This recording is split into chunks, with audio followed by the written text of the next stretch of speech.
Bonjour et bienvenue pour un nouveau dimanche. On va continuer ce dimanche à mélanger les techniques qu'on a vues depuis le début de l'année. Je voulais aussi vous rappeler que j'organise cette année un échange de cartes textiles. Donc les cartes textiles, c'est un format carte postale 10 par 15 c'est une carte qui est faite en textile. Donc avec du tissu sur le dessus et puis au dos, au centre plutôt par exemple du Geffitex ou du Geffislim, enfin quelque chose d'un petit peu raide mais qui soit quand même textile. Derrière on met soit un tissu idéalement ou éventuellement un Bristol, on fait un zigzag sur les bords pour maintenir le tout. Et puis, ce sont des cartes qu'on peut envoyer. Donc, le principe, c'est qu'en fait, vous m'envoyez, par exemple, 5 cartes que vous avez faites. Et puis, moi, à partir du 15 décembre, je vais vous renvoyer 5 autres cartes qui ont été faites par d'autres personnes. Voilà. Donc, vous n'avez pas besoin de vous inscrire. Il suffit juste d'envoyer vos cartes avant le 15 décembre. Et en fonction de ce que je reçois, et ben, je renvoie la même chose. Et donc, si je vous en parle, c'est que tous les petits exercices qu'on fait là sont super pour faire des cartes textiles. Donc, par exemple, ça peut être une idée pour utiliser vos blocs. Soit de les retailler, certains blocs et puis par exemple de rajouter quelques petites fantaisies dessus, ou alors les blocs qu'on est en train de faire ces semaines à venir, enfin cette semaine et les semaines à venir, de les faire directement en format 10 par 15 pour pouvoir ensuite les partager en tant que carte textile. Vous pouvez bien sûr aussi faire des cartes textiles pour offrir aux gens autour de vous. Voilà, donc ça c'était un petit aparté. Je vous mets le lien dans les commentaires vers l'article sur les cartes textiles. En tout cas, vous le retrouvez sur mon blog. C'était annoncé début octobre, je crois. Donc aujourd'hui, on va prendre un carré de 15 par 15. J'ai choisi des tissus ici qui sont thermocollés avec du Visofix. Donc on va travailler encore le collage. On a travaillé le Visofix pour faire des choses assez simples. Et là, on va faire quelque chose. Alors pour une fois, je vais faire du figuratif parce que je sais que... Enfin voilà, c'est parce que c'est l'inspiration du moment, mais je sais que vous aimez bien. Et puis, je vais vous montrer justement qu'on peut faire des choses figuratives. Puis on va mélanger aussi quelques techniques. Donc, j'ai pris cette rayure-là et je vais faire des espèces de fleurs, des tiges. J'ai pris ce tissu dégradé parce que ça ressemble un petit peu à un paysage. C'est un tissu que vous pouvez retrouver en boutique. Donc, une des choses que j'aime bien dans cette technique de collage, c'est qu'on peut faire des morceaux très très fins. Et là, vous voyez, je vais faire des tiges de fleurs. Voilà. Et donc, je vais faire vraiment des choses... Hop, vous voyez, super fine. Voilà. Hop. Je crois que ma lame de cutter est un petit peu abîmée. Enfin, pour ce genre d'exercice, ça ira.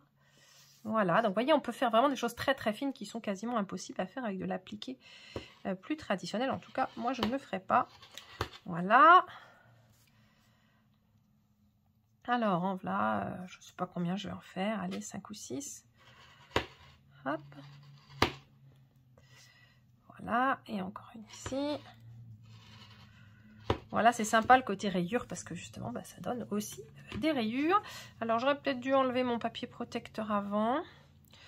Mais comme je ne l'ai pas fait, je le fais maintenant. D'un autre côté, je trouve que ça donne des bords plus nets. Voilà. Donc, je vais poser, hop, mes différentes tiges. Je ne vais pas les mettre toutes de la même hauteur. Alors, je l'ai déjà dit, mais le Steam Sim qu'on utilise comme ça, il est vraiment très très résistant et il n'y a pas du tout besoin de piquer pour maintenir. C'est vraiment inutile. Moi, j'ai fait des t-shirts et après plusieurs lavages, ça résiste très bien. Donc là, c'est sûrement pas des t-shirts. Donc, aucun problème. Vous chauffez bien pendant 8 secondes. Comme c'est indiqué sur les explications. Et donc, vous allez pouvoir utiliser... voilà, vous allez pouvoir profiter vraiment du Steam Sim qui va vraiment... voilà, tenir de manière permanente. Donc après, si on veut, moi ce que je vais faire ici, c'est rajouter on va piquer pour rajouter de la texture, mais c'est pas du tout fonctionnel, c'est-à-dire ça va pas servir à fixer, c'est juste vraiment pour rajouter au niveau esthétique. Alors ici, je vais prendre je vais faire quelques fleurs un peu style clochette.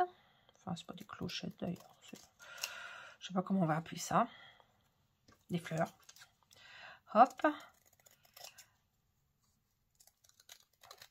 Vous pouvez aussi prendre un tissu, par exemple, hop, hop, ici, vous voyez, j'ai un tissu à fleurs. Donc, vous pouvez aussi en coller un tissu à fleurs et découper les motifs de cette fleur. Voilà. C'est quelque chose que je fais parfois, mais pas toujours. Je fais souvent avec les fleurs de Kef Facettes, mais là, il n'y a aucun moyen qu'elles tiennent sur... Elles sont beaucoup trop grandes pour tenir sur ce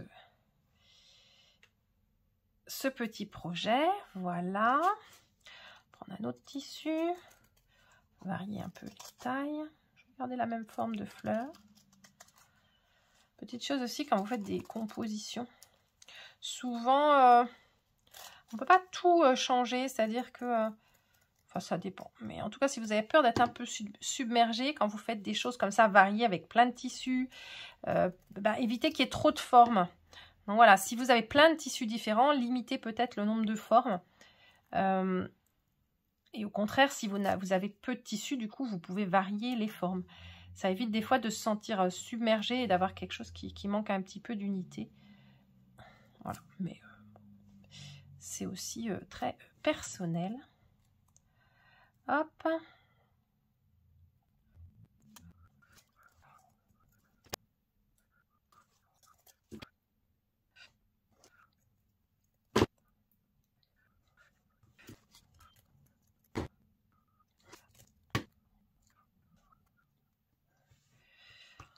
Voilà pour les collages. Et maintenant, je vais m'amuser à faire un petit peu...